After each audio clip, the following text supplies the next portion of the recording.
ನೋಡಿ, ಒಬ್ಬ ಮುಸ್ಕುದಾರಿ ಅಂತೇಳಿ ಇಷ್ಟು ದಿವಸ ನೀವು ಆತನನ್ನ ನಾಯಕನನ್ನಾಗೆ ಮಾಡ್ಕೊಂಡಿದ್ರಿ. ಆದ್ರೆ ಫೇಲ್ ಆಗಿದ್ರಿಂದ ಇವತ್ತವರನ್ನ ನೀವು ಅರೆಸ್ಟ್ ಮಾಡಿದ್ದೀರಿ. ಚಿನ್ನಣ್ಣ ಅಂತಕ್ಕಂಥ ಯಾರೋ ಚಿನ್ನಯ್ಯ, ಅವರ ಇತಿಹಾಸ ಏನು?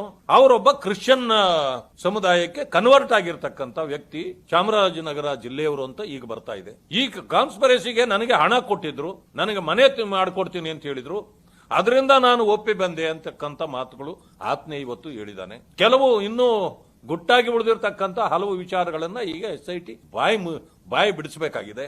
ಆ ಟಿಮ್ರೋಡಿ ಅಂತಕ್ಕಂಥವ್ರು ಯಾವ ರೀತಿ ನಾಲಿಗೆಯನ್ನ ಹರಿಬಿಟ್ಟಿದ್ರು ಗೊತ್ತಿದೆ. ಮಟ್ಟಣ್ಣನವರು ಯಾವ ರೀತಿ ಗಿರೀಶ್ ಮಟ್ಟಣ್ಣನವರು ಯಾವ ರೀತಿ ಯಾರ್ಯಾರ ಮುಖಂಡರುಗಳನ್ನ ಯಾವ ರೀತಿ ಮಾತಾಡಿದ್ರು. ಅಂದ್ರೆ ಇವರಿಗೆಲ್ಲ ಶಕ್ತಿ ಕೊಟ್ಟವ್ರು ಯಾರು? ಧರ್ಮಸ್ಥಳವನ್ನ ಈ ರೀತಿ ಟಾರ್ಗೆಟ್ ಮಾಡ್ಲಿಕ್ಕೆ ಕಾರಣ ಏನು? ಕೇರಳದ ಪೊಲೀಸ್ನವ್ರು ಬೇಕು ಇದಕ್ಕೆ ಅಂತ ಕೇಳಿದ್ಯಾಕೆ? SITಗೂ ಇಂಥವರೇ ಮುಖ್ಯಸ್ಥರು ಬೇಕು ಅಂತ ಅವ್ರು ಕೇಳಿದ್ಯಾಕೆ? ಅಂದ್ರೆ ಇವರ ಟಾರ್ಗೆಟ್ ಧರ್ಮಸ್ಥಳ ಮತ್ತು ಧರ್ಮಾಧಿಕಾರಿಗಳ ವಿರುದ್ಧ ಇತ್ತು. ಧರ್ಮಾಧಿಕಾರಿಗಳು ಭವಿಷ್ಯ ಯಾವ ಕಾಲದಲ್ಲಿ ನಿದ್ದೆ ಮಾಡಿದ್ರು ಗೊತ್ತಿಲ್ಲ.